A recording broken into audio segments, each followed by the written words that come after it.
अच्छा सुनो, सब्सक्राइब करने के बाद ना घंटी बजा देना ताकि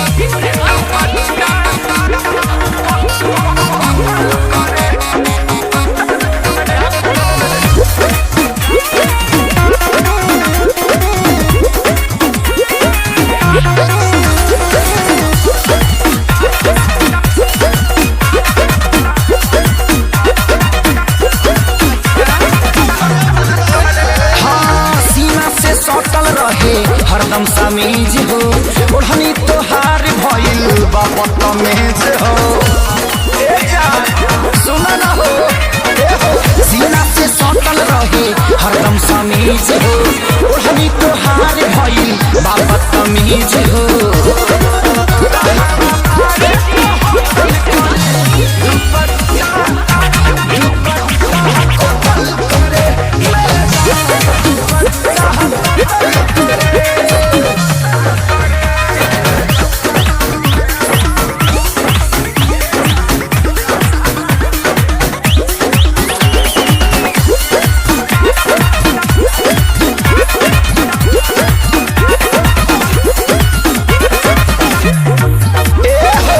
चेहरा पर से किसी देखा के एक्सप्रेशन लागे बिगाड़ देबू नौका जनरेशन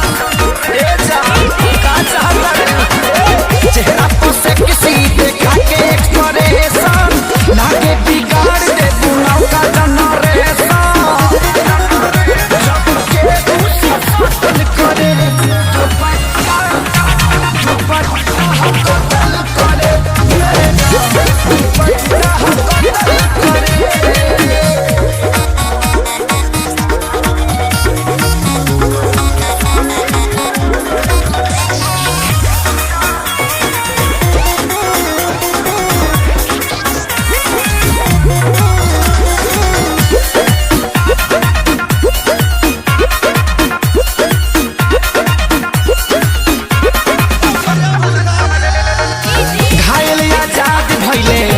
देहाती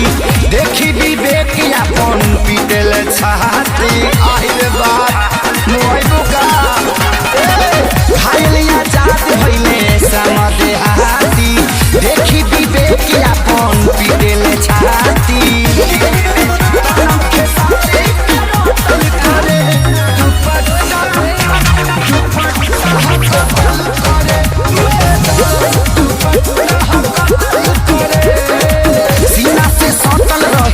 हरदम समीज हो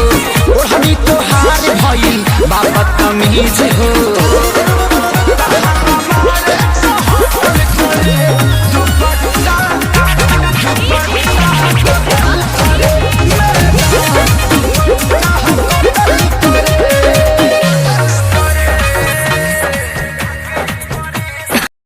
अच्छा सुनो,